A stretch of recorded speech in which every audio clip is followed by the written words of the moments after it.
exit. And anytime during the webinar, if you have any questions, please feel free to type your questions in the chat. Speak up if you'd like as well, but if you don't want to interrupt, add them in the chat, and we'll make sure to get to those at the end when we have some Q&A, because we have scheduled time with Ryan to make sure we can address your questions. So I will just go ahead and go through a little bit about Absco first. I think most of you on the line are familiar with us, but we are your facility vulnerability expert and work with you to assess organizations' physical safety and security and how it can be improved, and integrate the best-in-class products into systems to optimize your organization's performance and protect what's important. We've been in business since 1977 and have long history working in the fire, life safety, and security industry, and pride ourselves on empowering our clients and communities to manage their safety and security. This shows the various products that we have in our service suite. We have some others that we've added, including Motorola Radio. Speaking of Motorola, Ava, who is with us today, is a part of the Motorola group. Absco has been an elite partner with Vigilance since 2008, and last year in 2021, we joined in partnership with Motorola Solutions. So we are now a professional commercial radio dealer, one of the few Motorola PCR dealers in the Pacific Northwest. And we're one of just a few in the country with both an Avigilon Elite Plus partnership and the Safety Reimagine as a Safety Reimagine badge partner. So we're really excited for all the new things that we can bring to the table for our customers in our partnership with Motorola.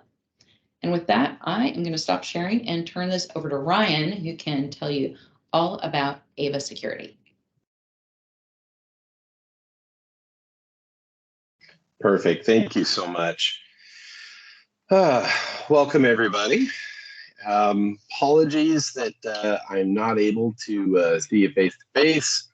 My laptop, for whatever reason, decided this morning that it shows that it's working, but for whatever reason, I'm not getting an image. So I do apologize. That said, would love for that to be a wonderful excuse to perhaps meet with you on a more direct basis if what you see today is something that ends up being of interest, or maybe you'd just like to dig a little deeper. But appreciate the opportunity from the Absco team to have me on and share a little bit about AVA. My goal today is really to, from a bit of a high level, educate a little bit about cloud in general, because there is it's definitely something that is moving very, very quickly in becoming a preferred architecture option over traditional legacy IP systems for a lot of reasons. And so I'm going to talk about that a little bit, kind of a wide cloud. And then I'm going to chat a little bit about how AVA fits into that picture, because we enjoy a fairly unique position within the cloud industry and fill some gaps that the other players have left behind. And then I want to make sure that it's not just a bunch of talking. We're going to get hands-on with the platform.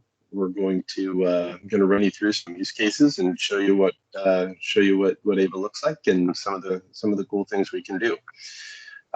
In terms of questions, so I'd encourage anybody, if you've got questions. Normally, I'm all about making these things conversational and taking them as they come. But seeing as how we've got quite a decent sized crowd, I think what we're going to try to do is just have you submit your questions in the chat. And then we're going to make sure to leave some time at the end to go through and address those questions.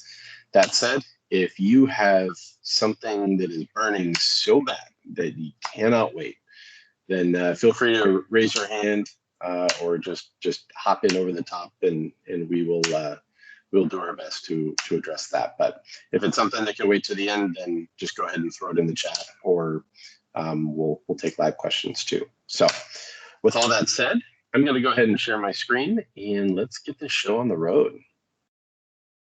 All right, just want to double check. Can everybody see my screen okay? Is it presenting okay? Maybe I can get somebody from the Yes, you look good. You're good. Perfect. All right. So first, I'll give you the quick rundown on who AVA is. We've been around since 2016. The team behind AVA, developers, executives, engineers, and such, have actually been together for quite a while, since the early 2000s. Started companies like Tandberg and Econo, which sold to Cisco for, I think, a combined $4.6 billion. And essentially, we're focused in the web conferencing space and are ultimately responsible for products today that are known as WebEx and Zoom. So they've got a nice long history together, but in 2016, they shifted over to security and essentially developed two different products. One of them is the video surveillance product that we're talking about today. The other was a cyber security product. Each of these had different brands. Jazz Networks was the cyber product, and Vion was the video product. And then in 2020, in the summer, right in the midst of the pandemic there, the decision was made to bring both of these brands together under the same banner of AVA Security. So AVA Aware being the video product, and then AVA Reveal was the cyber product, until earlier this year in March, when Motorola Solutions acquired the video surveillance portion of the product. And so their cyber product was then split off into its own independent company. And we remain today as AVA Security, which is a brand under the Motorola Solutions umbrella, alongside sister companies like Avigilon and OpenPath and Pelco and several others. But I bring that up simply because I find it very relevant, especially today, not just in the cloud space, but in the security space in general, to know that we started off as a purely cyber company. That was actually our first product. So we're not just a company that talks about following good cyber practice. We were a cyber company first, and we helped develop what those practices are. And to that effect, we've gone through the steps of being fully ISO 27001 certified. So if anybody has any questions about that, obviously we can address those, but hopefully that at least gives you a little bit of confidence and understanding into who we are and where we came from. Moving on to cloud. All right, this is what we all came for. To understand first, how AVA fits into the cloud space, we first have to understand what that cloud space looks like today. I got into the security industry back in, well, technically it was about 2001. So it's been a little while. I'm dating myself, but I was dedicated to it with a primary focus on video surveillance since 2006. And back then, everything was still predominantly analog. We had this thing called IP-based video and network cameras on the horizon. Early adopters were starting to buy them, but for the most part, a lot of people didn't understand why things were moving to the network. The value behind it wasn't inherently clear to a lot of folks, but nobody really doubted that this was the direction the industry was moving. Fast forward just a couple of years from there, we had reached a tipping point where those benefits and the value proposition behind network-based video was abundantly clear. And there was this mass adoption of IP video from then on. And that's kind of where we've been for a while. We've seen a lot of improvement in the technology and compression and image quality, intelligence in a lot of different areas. But the overall architecture has pretty much been the same. You've got traditionally a Windows-based server, sometimes Linux, sitting on your network. You've got a bunch of network-based cameras that are streaming to it. You've got client software that you use to view the video and search on video, and you either have that same application or a separate application to manage that. Remoting in often required things like port forwarding, open up firewall ports and vulnerabilities that IT groups reluctantly allowed, but didn't really like a whole lot. And this is where we've been now for over a decade. And that brings us to cloud because it solves a lot of problems. From a pure architecture standpoint, cloud does things like eliminate the need to keep hardware up to date at all because it's all automated and done for you. It eliminates the need for any type of network vulnerabilities because cloud products are typically connected from inside the firewall, from on network out to the cloud portals, and no port forwarding or anything like that is required. So IT groups tend to really appreciate the fact that they don't have to create any vulnerabilities or take extra steps in order to allow remote access or software updates or things like that as well. But when we look at the cloud market today, it is really splintered into two different factions. And basically, we've got what I like to call the next gen architecture. And this particular architecture, I don't mind naming other brands. I'm sure you've heard of them. There's brands like Verkada and Rhombus and Meraki. And basically what these groups are doing is they're taking cameras, they connect directly to the cloud, eliminating the need for any type of on-site box or appliance or server or anything like that. And they're storing the video on the camera itself. They typically have all sorts of intelligence and bells and whistles that customers today are not just hoping to utilize, but now expecting to get as a part of their video surveillance solution. And this architecture has become extremely popular for reasons like the resiliency that it offers. You know, a major point of failure in any surveillance solution is the server.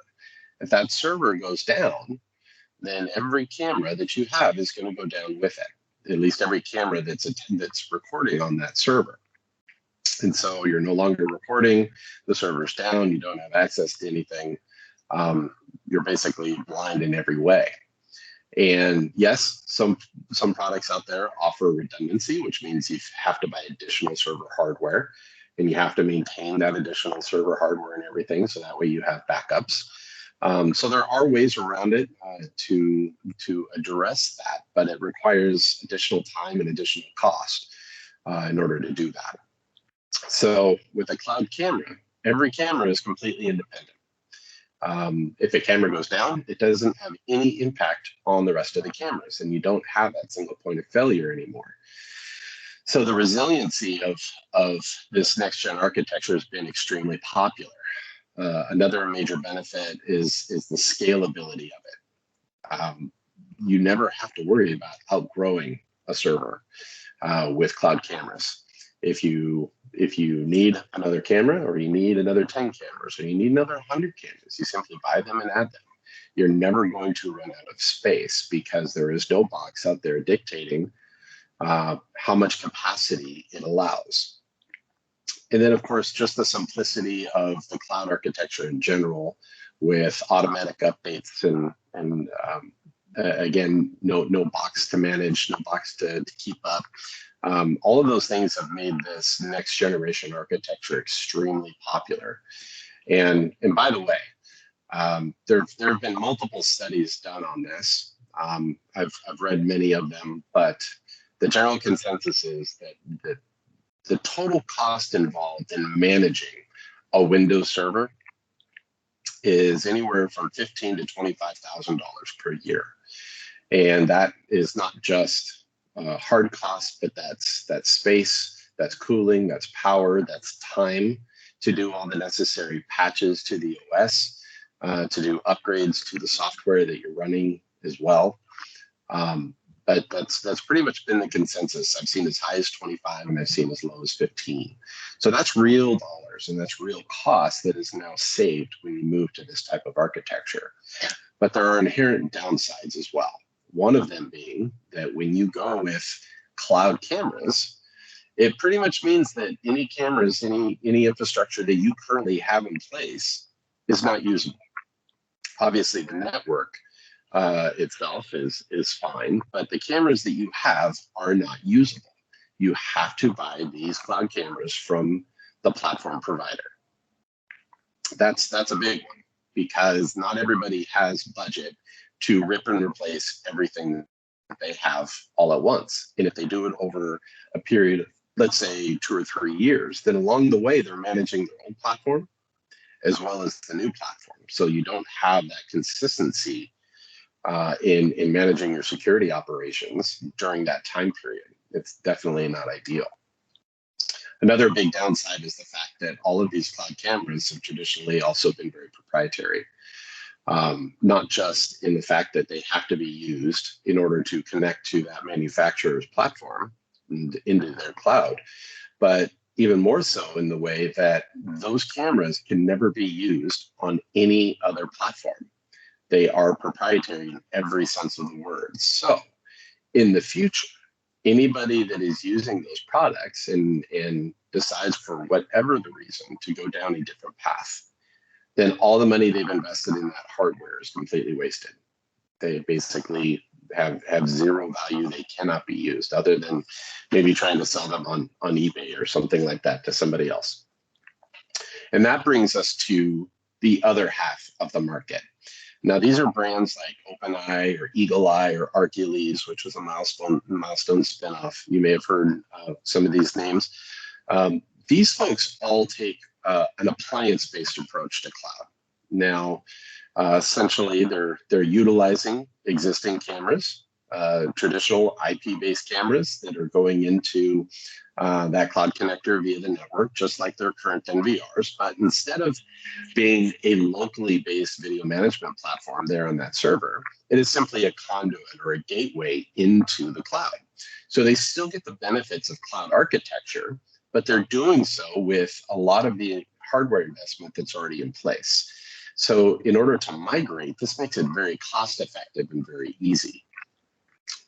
But there are inherent downsides to this approach as well, one of which is that none of these companies give you a path to that next gen architecture. So if your goal is to migrate and ultimately end up with this pure next gen architecture, there hasn't been any path to do that. You've always had to choose one or the other and kind of stick there.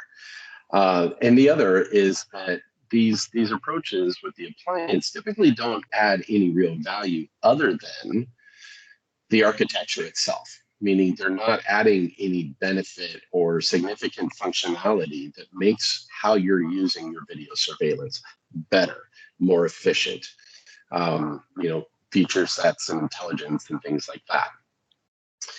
And so after understanding all of this, the two different camps, we get to ultimately answer number one to the question that most people should be asking, which is, why AVA? Why should we choose AVA over another solution? And the first answer to that is the fact that AVA Security has taken a both is best approach as it relates to cloud video, meaning we have cloud cameras to provide that next gen architecture of no servers on site. All the storage is on the camera itself. All the AI-driven intelligence, all the bells and whistles and the analytics that people are expecting today are all processed locally on the camera. And it simply goes out to the cloud, and you're managing that and viewing that with nothing but browsers or mobile apps.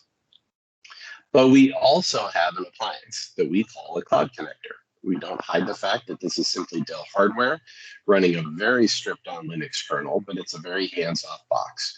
It simply needs network and power. You don't connect a keyboard to it. There is no local interface other than just command line. And it is intended to be that gateway as a way to migrate your existing cameras into the AVA cloud. But what makes this special is the fact that we can mix and match all of this to your heart's content and still present it seamlessly in the same pane of glass. so that we can meet you where you are today using your existing cameras, assuming that they are ONVIF compatible, using those existing cameras and still give you a path to that next gen architecture. A lot of my clients today are buying cloud connectors, and then they're adding some cloud cameras as well. So they're actually mixing these two technologies with the intention of, over time, moving all of their cameras, refreshing them to cloud cameras. But along the way, they're still enjoying all the benefits of the AVA Cloud platform in a single pane of glass, a single UI. And then to throw a little cherry on top of it for you, one thing that we do very differently than the other appliance-based manufacturing solutions is that we are taking the entire suite of our video analytics package, all that AI and machine learning powered intelligence, and we are actually injecting that into these third-party video streams. This means that even if you do not buy a single AVA camera, you've got a bunch of ONVIF compliant cameras, and all we're doing is ripping out whatever head end you currently have and putting in an AVA Cloud connector with some licenses, that right out of the gate, you're going to get a lot more value. In addition to the cloud architecture, you're also getting the full video analytics package. Everything that we can do on one of our cloud cameras, we can do through those existing ONVIF compliant cameras as well through the cloud connector. And then the video is simply stored on spinning disks the way that it is in traditional servers. So we are the only platform on the market that offers this level of flexibility. Everybody else is either pure appliance-based or pure cloud camera-based. And so that's one reason why we've been extremely successful, because customers see the value of having that level of flexibility, not just now, but in the future. The one certain thing is that no one manufacturer can do everything better than everybody else. And so sometimes there are even times where, even looking down the line, there are going to be a need to handle cameras that won't necessarily come in a cloud camera form factor.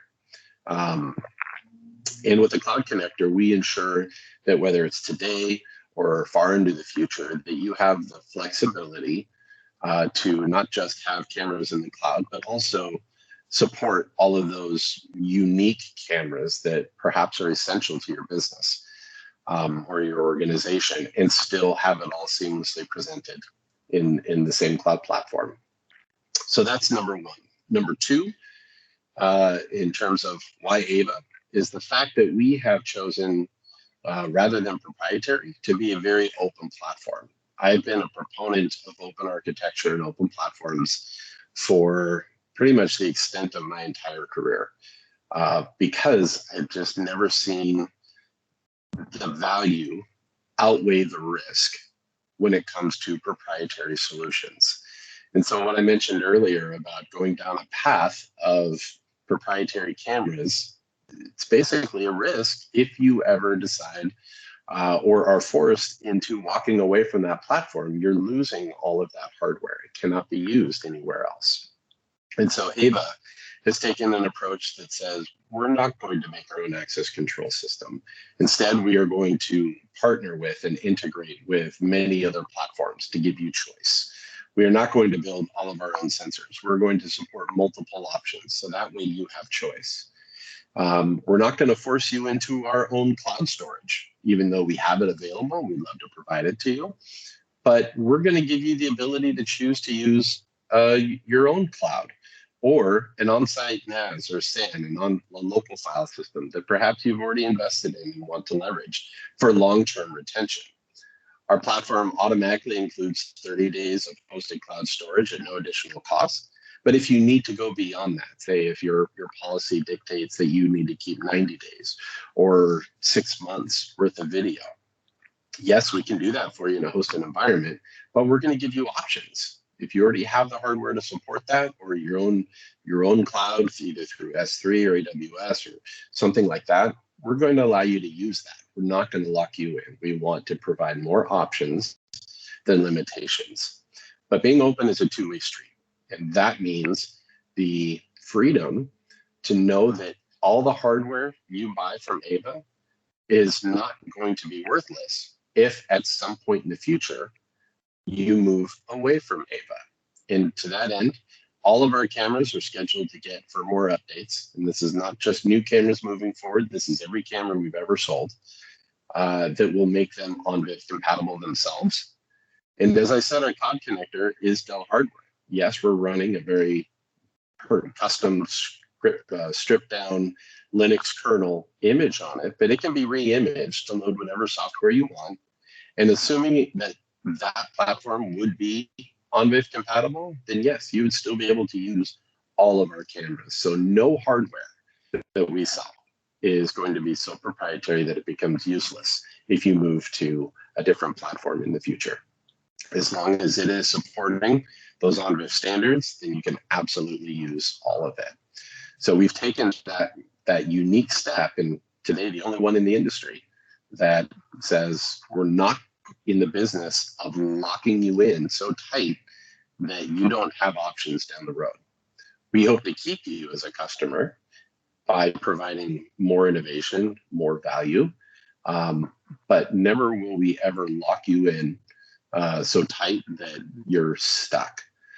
So that is where AVA fits into this whole cloud space. And really the two primary reasons why we are seeing so much success today. So I usually pause at this point, almost halfway into the presentation, and I usually ask for questions, and I'm just going to assume that we're going to get questions on this.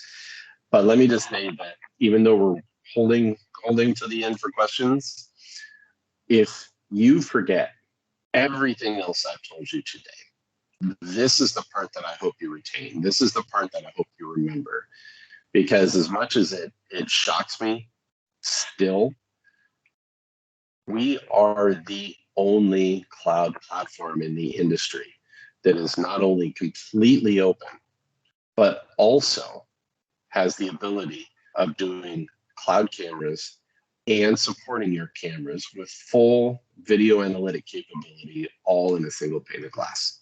We're it. And so I say it over and over here because I want to burn it into your brains. So with that, let's move on, and we can spend the next 20 minutes or so looking at some of the specifics. I'm going to spend just a couple of minutes here just introducing you to the camera line. We do these cameras ourselves. They are our designs from the ground up. You're never going to see these with other logos on them. We're not getting them from any other manufacturers. They are truly ours, and we've actually won several Red Dot Design Awards for our cameras and the platform itself. But we've got a couple of outdoor domes, 4K and 5 megapixel. These are going to be pretty much a recurring theme. 5 megapixels typically where we start, and 4K being that higher resolution. So outdoor domes. We have an indoor compact. This is a fixed lens, 5 megapixel. Think very low cost for any of those standard indoor applications that you need. We do have a fisheye with a 12 megapixel sensor on it. We have a series of bullets, both in wide view and long range telephoto view in 5 megapixel and 4K. And then we have something that is another only AVA type scenario. I'm sure most of you, if you have any experience with surveillance systems at all, are familiar with multi-sensor cameras. This is nothing new. But the AVA Quad is the industry's first and currently only native cloud multi-sensor camera, meaning this does not need a server. Just like any of the other cloud cameras, all you need is an outbound internet connection and power. And power for us is all PoE plus. You don't need injectors putting 60 to 90 watts into these things. 25.5 watts is the max power draw on this. Each of these sensors is completely positionable, movable to aim wherever you like. And they're all 5 megapixel imagers with motorized varifocal lensing. So one question I often get across all these cameras is, well, if you can do all the video analytics on anybody's camera, then why would we use AVA? other than the obvious fact that we can do it without a server and just go pure cloud? And I think that's a great question. Let me just answer that for you. So I'll first say that all of these cameras across the board all have infrared. They all have wide dynamic range, other than these two fixed lens models, the little indoor and the fisheye, which is always going to be fixed. All the lensing is varifocal with motorized lenses and autofocus capability. So they all have the bells and whistles you'd expect from a high-end camera. But one thing that we also apply to our entire line, and this is something kind of unique. I'm just going to get here. Oh, by the way, yes, the vast majority of our cameras all come in white or black because aesthetics matter. But one thing that is very unique to AVA is a hardware component that we include in all of our cameras called an acoustic sensor, which admittedly sounds like a fancy word for microphone. And in full transparency, you'd be right. Except that we're not using this to record audio. We're not using this to record conversations or anything like that. We are using the acoustic sensor, which is actually a directional array of sensors to deliver intelligent audio analytics. So think the ability to either search on or be proactively notified for audio events, just like you would for video events. So things like glass break or gunshot or screaming or car alarms or smoke alarms, even silent panic alarms that are ultrasonic in nature. All of our cameras have the ability to detect these audio events. And because they are directional, we're not just telling you what happened, we're telling you pretty specifically where it happened as well, even if the source of that event took place outside of the view of the camera. Sometimes things happen in those blind spots. Well, if it's something that produces a recognizable audio event, then even though it's blind, doesn't mean it's deaf. And we can absolutely recognize that and bring those situations to your attention in real time so that you can respond to them in a proactive way. So this is something consistent across our entire camera line. This is also the one feature that we cannot do on third-party cameras because it is dependent upon this hardware component. So all that to say, audio analytics, you don't pay extra for them, they are included, but this is the one thing that does need to be an AVA camera. All right, getting to the last part, which is the hands-on. Let's get hands-on. So I'm going to go ahead and open up my platform here. For me, it auto logs in because I'm getting into it all the time, so I haven't breached that threshold where I have to re-log in. But I will say that we support all the single sign-on options, as well as things like single sign-on, Azure AD, Okta, Google single sign-on, things like that. Or it can be as simple as just an email address tied to a username and password. So we can support any and all of that. And pretty much everything you see me do today can also be allowed or denied permission on a per user, per camera basis as well, with an extremely granular user management platform. So I'm going to start by let's look at some video.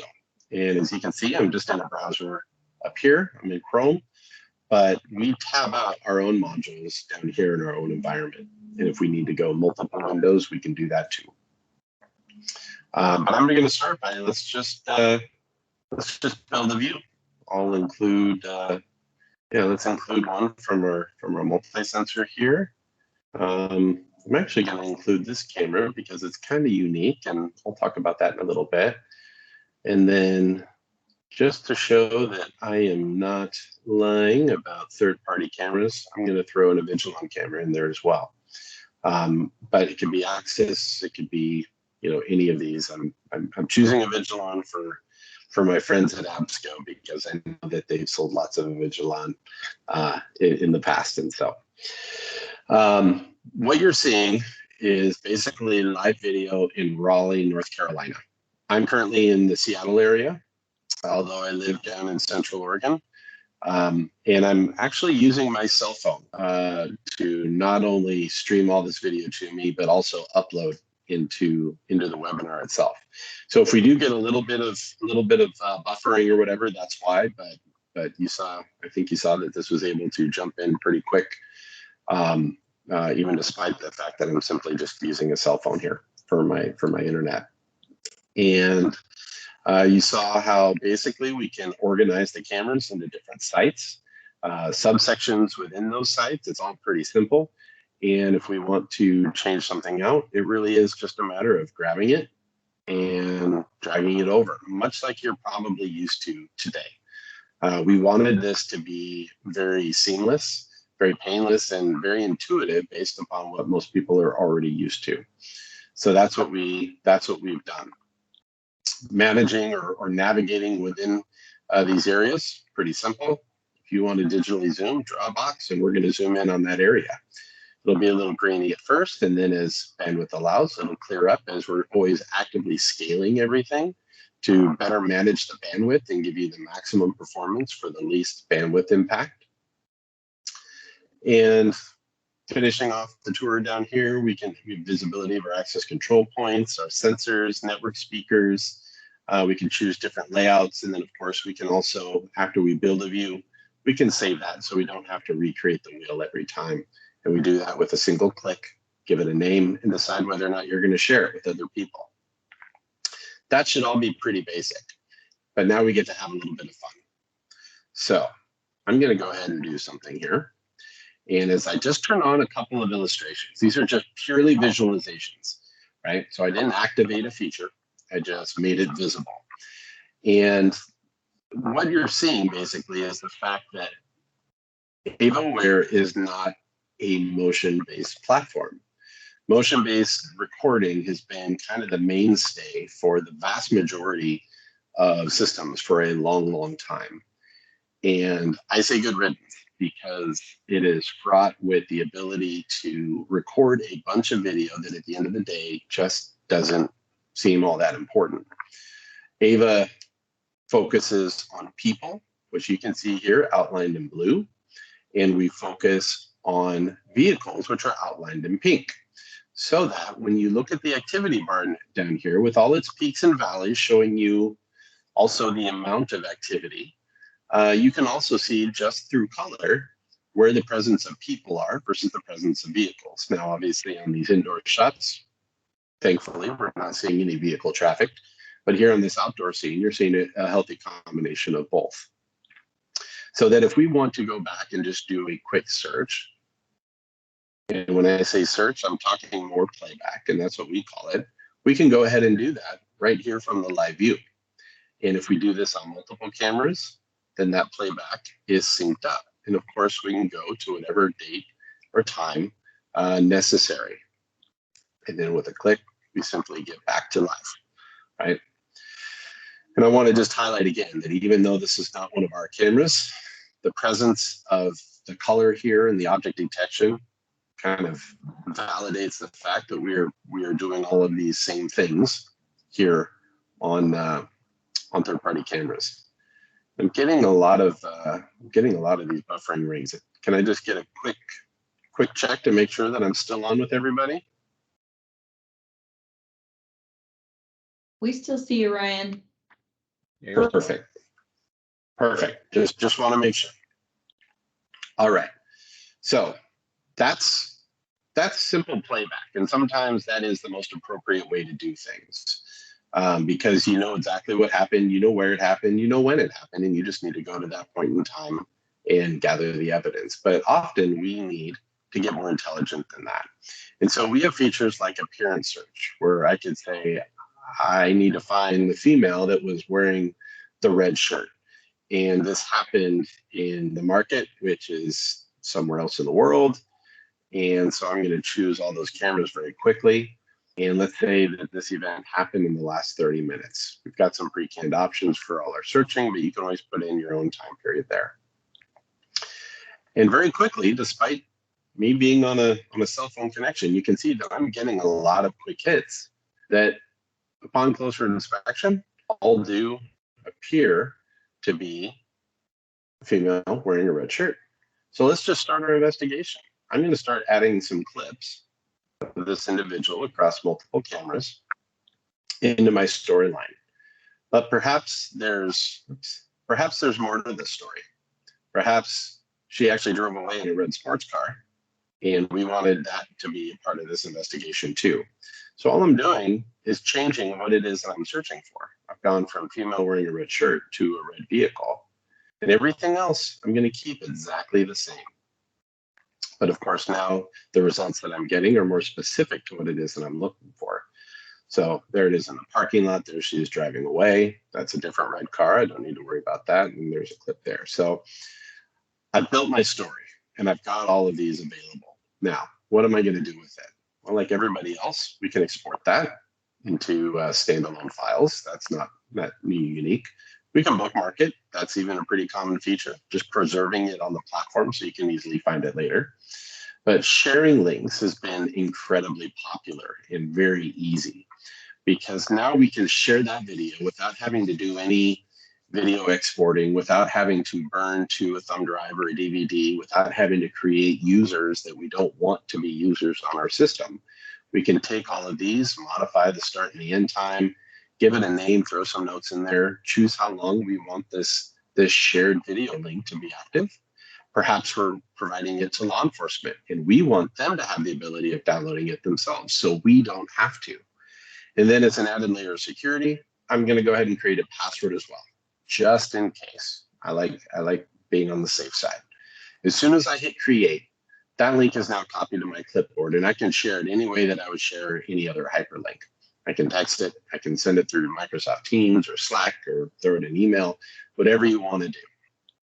And when whoever you sent that to receives it, clicks on it, keep in mind they are not a user on this platform. They're first going to be prompted for that super secure password that I created, which, if anybody's wondering, is 123.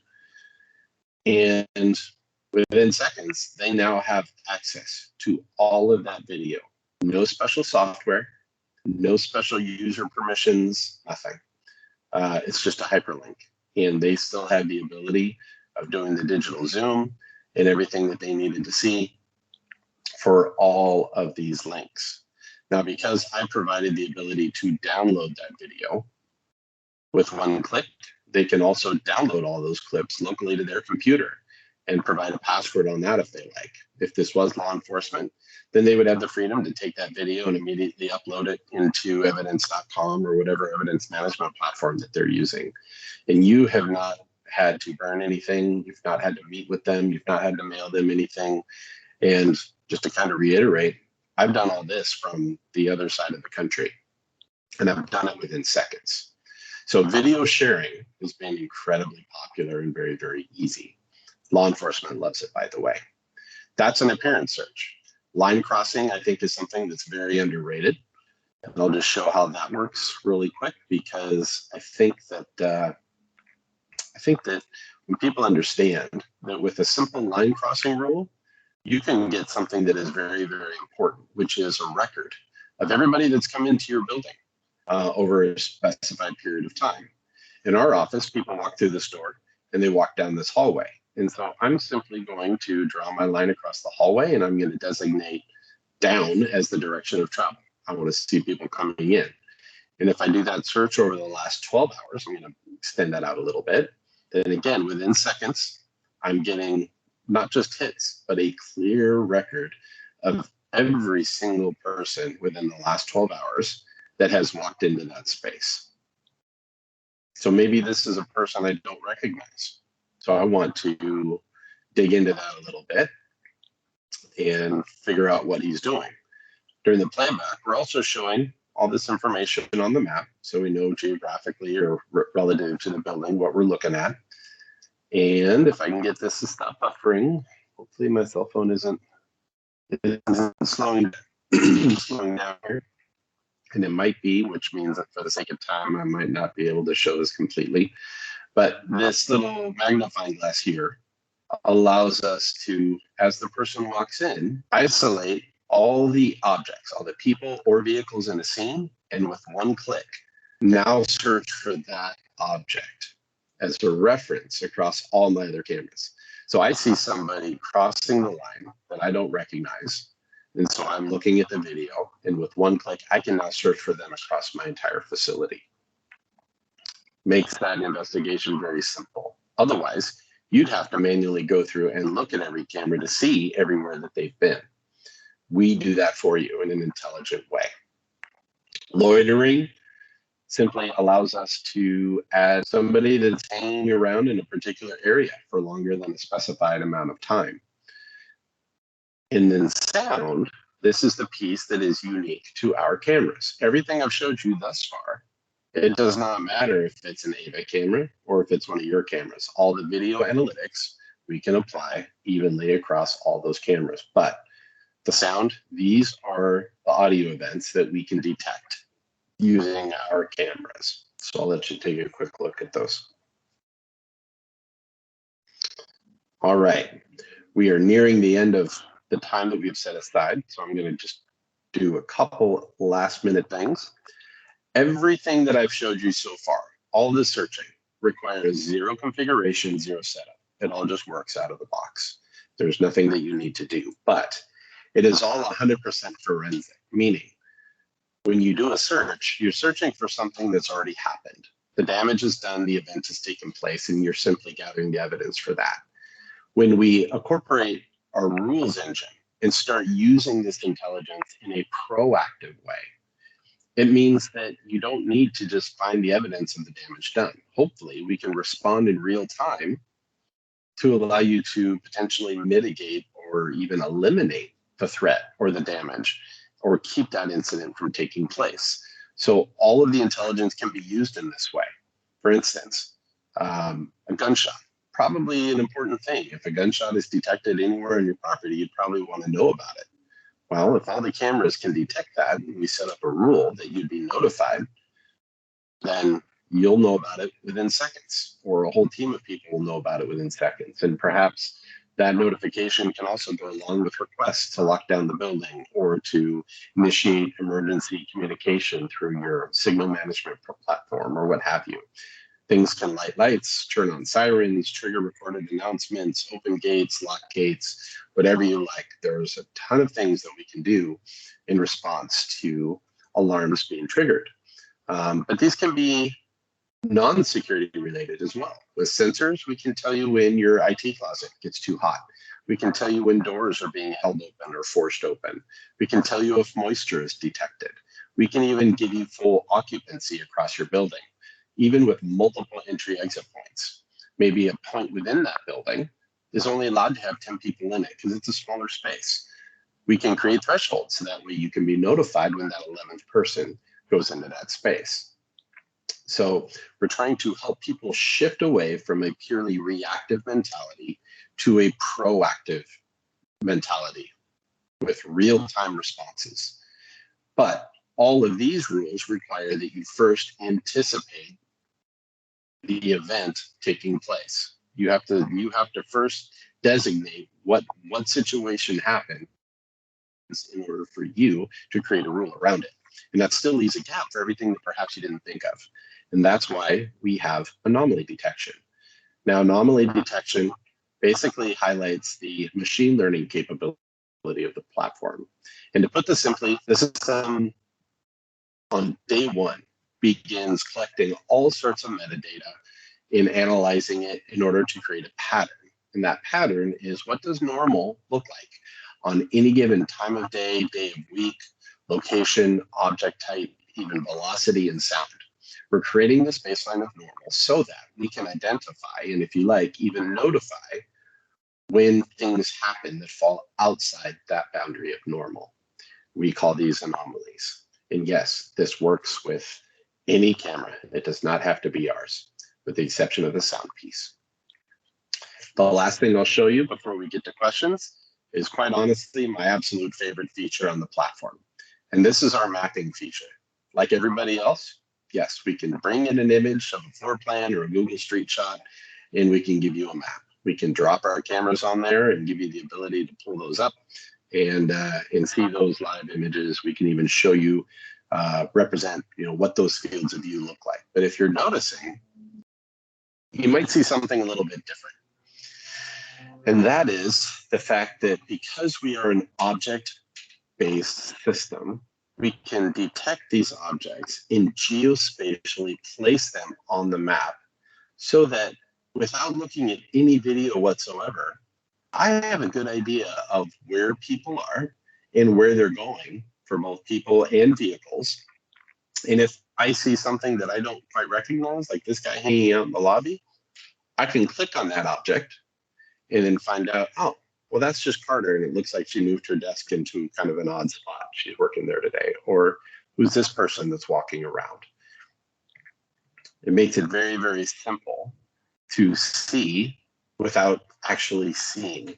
And this level of situational awareness is typically not available on any other platform. This is the first time I'd ever seen it, and I absolutely love it. But what makes it really powerful is, oh, you see an alarm going off over here. Somebody walked into the space and created a line crossing alarm. And as you can see, we're able to get an idea of who that is. I'm not interacting with that at all. The system is basically zooming in and tracking that individual on its own. But this is not just a real-time tool. I can, with maps, go back in time to any point in time that I want and still have all of these same capabilities go to any point in time. So this becomes a great way to do investigations as well. And just to give you an idea, I will give you a shot of this outside cameras that we looked at, just so you can see that, yep, there's cars there as well. So if I want to go through and just scroll through the alarms that I've had on these cameras, I can do that.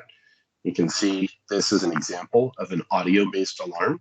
We're getting the camera lighting up in red, but we're also getting this directional cone in the icon relative to about how far away that event took place.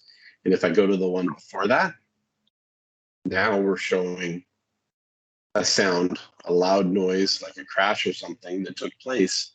And the direction that it came from is outside the camera's field of view. And based upon the location of the icon, it looks like it happened right underneath the camera, which would be a dead spot.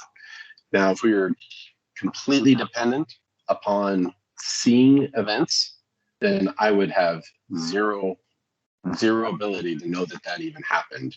But with the AVA platform, we're bringing this to your attention because sometimes what you can't see, but you can hear, is just as valuable, or in some cases more valuable, than just being able to see it.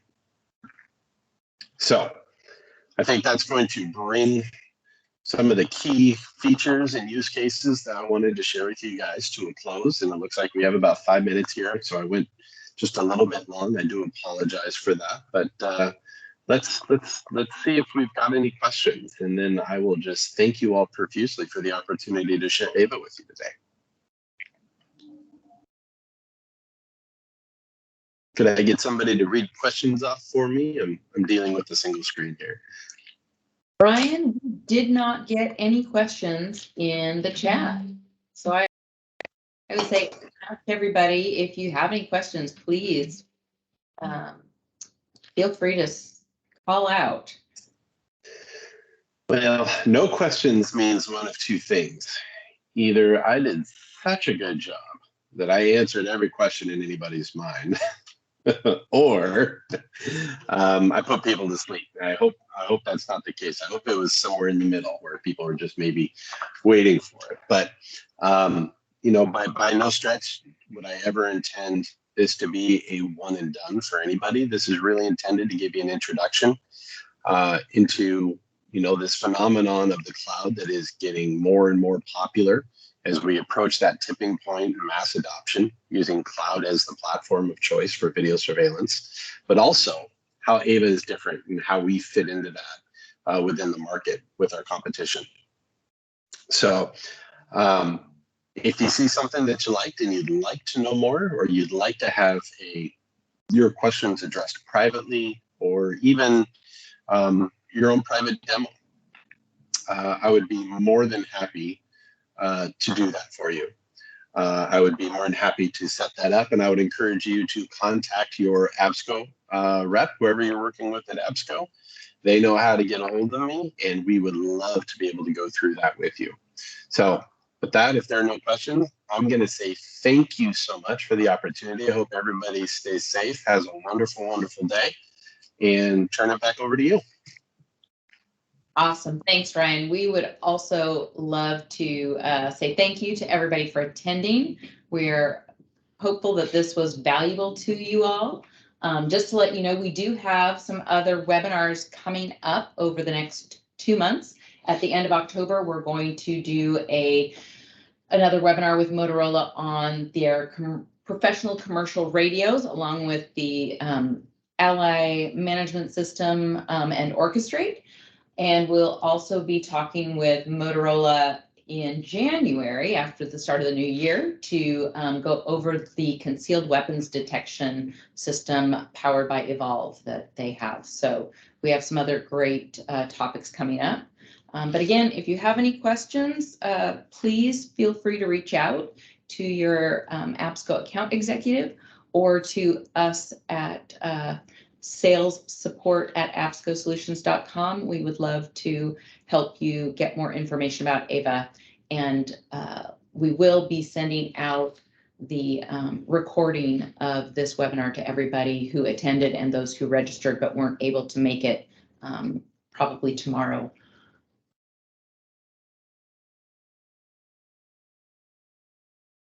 Thank you, everybody. Have a great day. Thanks, everyone. Bye. All right, thank you. Thank you. Have a Thanks, great day, Brian. all. Thanks, bye.